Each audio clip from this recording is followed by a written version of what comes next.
मैं डॉक्टर भामा अग्रवाल आपके अपने यूट्यूब चैनल पर आपका स्वागत करती हूँ, अभिनंदन करती हूँ। आइए प्यारे बच्चों, आज हम छायावादी कवि जयशंकर प्रसाद द्वारा रचित आंसू नामक कविता का अध्ययन आरंभ करते हैं। यह प्रसाद जी का एक सुप्रसिद्ध प्रेम काव्य है, जिसमें प्रेम के संयोग और वियोग दोनों ही रूपों का बड़ा मार्मिक हृदय स्पर्शी चित्रण हुआ है। इसमें कवि ने आत्मकथात्मक शैली में अपने जीवन में पत्नी का आगमन, मिलन, उसके सौंदर्य की अनुभूति, दोनों के बीच प्रणय के पल और जीवन साथी के जीवन में आने से उत्पन्न आनंद, आकर्षण, सौंदर्य और उसके जाने से उत्पन्न विरह और पीड़ा का बड़ा सुंदर वर्णन किया गया है। यद्यपि इस काव्य को प्रेम काव्य कहा जाता है, परंतु इसमें विरह की प्रधानता है, जैसा कि इसके नाम आंसू से पता चल रहा है। कवि के हृदय की अपनी अनुभूतियों, अनुभवों और उनके हृदय के भावों का बड़ा सुंदर चित्रांकन यहाँ हमें देखने को मिलेगा। तो आइए प्रसंग और विशेष सहित उनकी इस कविता की अब हम व्याख्या पढ़ते हैं। पद संख्या 10।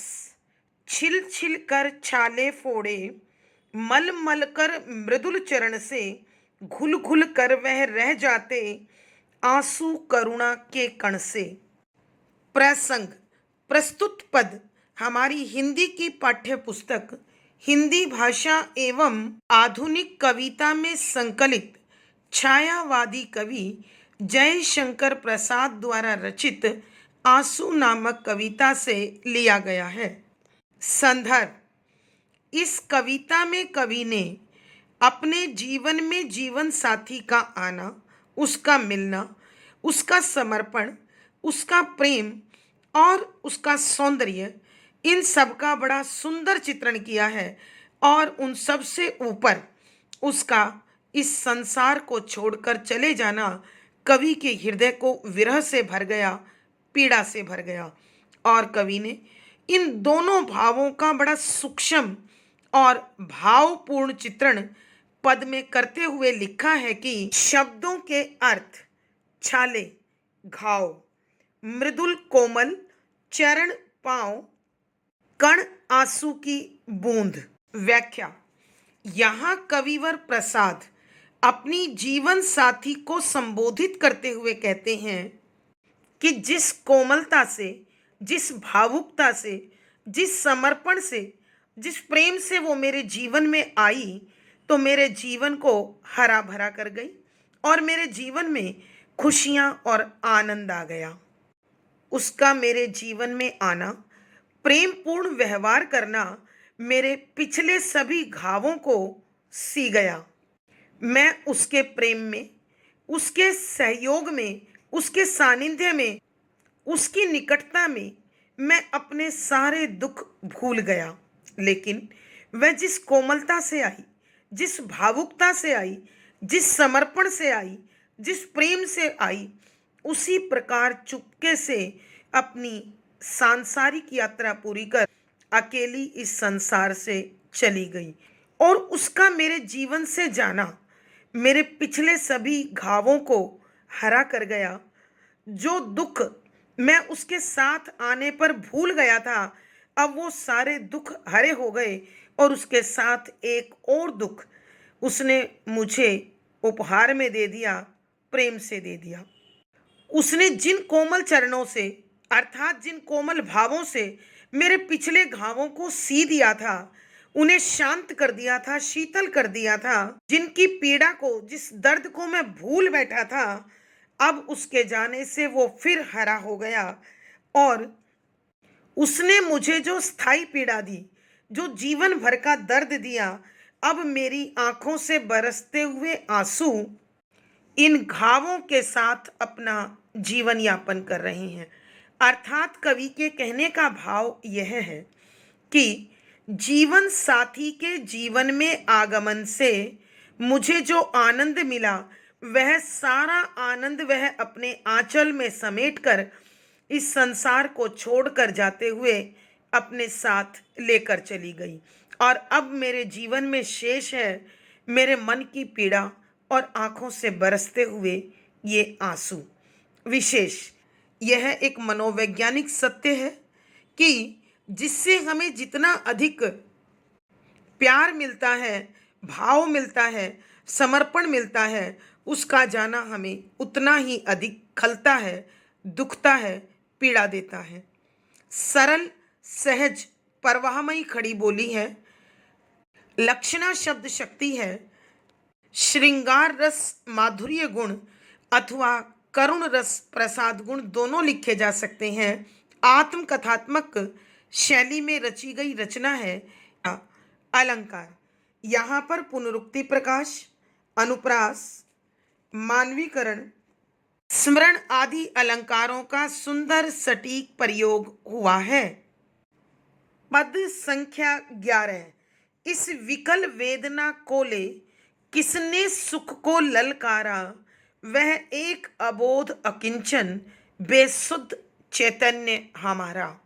प्रसंग प्रस्तुत पद हमारी हिंदी की पाठ्य पुस्तक हिंदी भाषा एवं आधुनिक कविता में संकलित छायावादी कवि जयशंकर प्रसाद द्वारा रचित आंसू नामक कविता से लिया गया है।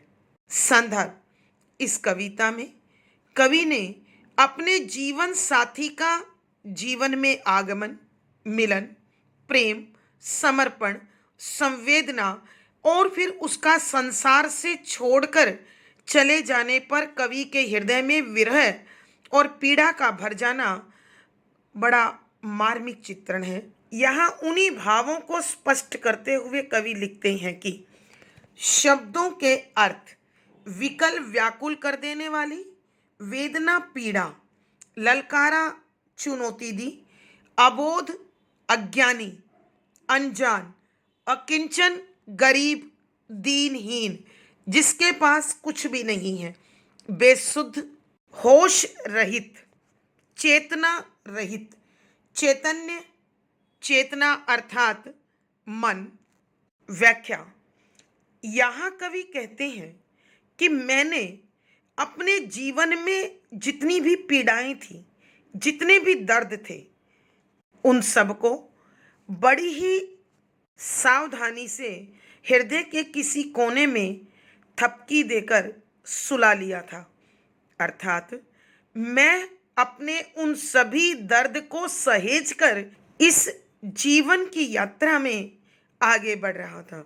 लेकिन न जाने ऐसी कौन सी शक्ति है, ऐसा कौन सा भाव है जिसने मेरे मन की शांति को ही चुनौती दे डाली। मेरे हृदय में जो व्याकुल कर देने वाला दर्द, जिसे मैंने शांत कर लिया था, समझा लिया था, जिसके साथ मैंने जीना शुरू कर दिया था, आज उसी दर्द को किसी ने चुनौती दे डाली, किसी ने उसे ललकार लिया। अर्थात कवि के कहने का भाव यह है कि जिसे मैंने दिल के किसी कोने में शांत कर दिया था, आज मेरा मन वापिस उसी को याद कर, उसी को स्मरण कर दुखी हो रहा है, परेशान हो रहा है। स्वयं कवि उत्तर देते हैं कि न जाने ऐसी कौन सी शक्ति थी जो सत्य को जानकर भी आज उसे याद कर बैठी। आज अपने जीवन साथी के साथ बिताए पल कवि को रह रहकर स्मरण हो रहे हैं, याद आ रहे हैं। फिर स्वयं कवि अपने प्रश्नों का उत्तर देते हुए कहते हैं कि ये मेरा मन ही है जो सब कुछ जानकर अनजान बना हुआ है, भोला भाला है। यह बेचारा गरीब क्या करे, इसके मन में कभी न कभी वो समय, वो संपन्नता, वो वैभव याद आ जाता है जो मेरी जीवन साथी के साथ मेरे जीवन में था। यह जीवन की वास्तविकता से अपरिचित, यह होश रहित मेरा मन ही है जो रह रहकर उसे स्मरण कर लेता है, उसके सौंदर्य की अनुभूति का एहसास मुझे कराता है, उसके समर्पण को मुझे याद दिलाता है और उसके साथ बिताए वो सुखद पल इस मन को बड़े भाते हैं। इसलिए यह उन्हें बार बार पुकार लेता है, याद कर लेता है। अर्थात कवि के कहने का भाव यह है कि जिन पीड़ाओं को मैंने अपने मन की गहराई में शांत करके दबा लिया था, ये बेचारा भोला भाला मन, गरीब मन दोबारा उन्हें याद कर मेरी सारी पीड़ा को जगा रहा है, मुझे फिर दर्द से भर रहा है। यहाँ कवि अपने जीवन में आए विरह के साथ इस प्रकार जीना सीख गए हैं कि वह दुख भी उन्हें सुख के समान प्रतीत होने लगता है और कवि अपने दुख और सुख किसी से भी बांटना नहीं चाहते हैं। शुद्ध साहित्यिक खड़ी बोली का प्रयोग है। लक्षणा शब्द शक्ति है। श्रृंगार रस माधुर्य गुण अथवा करुण रस प्रसाद गुण दोनों लिखे जा सकते हैं। आत्मकथात्मक शैली में रची गई रचना है। अलंकार विकल वेदना अनुप्रास किसने प्रश्न अबोध अकिंचन बेसुध चैतन्य उल्लेख मानवीकरण आदि अलंकारों का सुंदर सटीक प्रयोग हुआ है। पद संख्या 12 अभिलाषाओं ने की करवट फिर सुप्त व्यथा का जगना सुख का सपना हो जाना भीगी पलकों का लगना। प्रसंग प्रस्तुत पद हमारी हिंदी की पाठ्य पुस्तक हिंदी भाषा एवं आधुनिक कविता में संकलित छायावादी कवि जयशंकर प्रसाद द्वारा रचित आंसू नामक कविता से लिया गया है। संदर्भ यहाँ कवि ने अपने जीवन में जीवन साथी का आना, उन दोनों का मिलन, आपसी प्रेम, सौंदर्य की अनुभूति, प्रणय भाव और स्थायी विरह का देकर चले जाना आदि भावों का बड़ा सुंदर मार्मिक चित्रण किया है। इसी भाव को व्यक्त करते हुए कविवर लिखते हैं कि शब्दों के अर्थ अभिलाषाओं, इच्छाओं, करवट लेना, स्थिति बदलना, सुप्त व्यथा, सोई हुई पीड़ा अर्थात शांत पीड़ा, सुख का सपना हो जाना अर्थात हमेशा के लिए सुख खो जाना, भीगी पलकें, आंसू भरी आंखें। व्याख्या यहाँ कविवर प्रसाद कहते हैं कि ये मेरा भोला भाला दरिद्र मन दोबारा उन पलों को याद कर बैठा जिसमें मैं अपने जीवन साथी के साथ बड़ा समृद्ध, बड़ा वैभवशाली, बड़ा ऐश्वर्यमय जीवन जी रहा था। और इस मन में उस पल की याद आते ही मेरे मन की इच्छाओं ने करवट लेना शुरू कर दिया अर्थात उन्होंने अपनी उस स्थिति को बदल लिया जिसे मैंने बड़ा समझाकर अपने दर्द के साथ जीना सिखा दिया था। अब वो इच्छाएं पुनः जीवन साथी के साथ बिताए पलों को याद कर कभी आनंद विभोर होती है, कभी भाव विभोर होती है और कभी फिर दर्द में डूब जाती है। मेरी सोई हुई व्यथा, मेरी शांत पीड़ा इन करवटों के साथ ही इन इच्छाओं के साथ पुनः जग गई, जिसने मेरे मन की बेचैनी को पुनः जगा दिया, मुझे अत्यधिक व्याकुल बना दिया, बेचैन बना दिया और मेरी आंखों से फिर निरंतर आंसू बरसने लगे।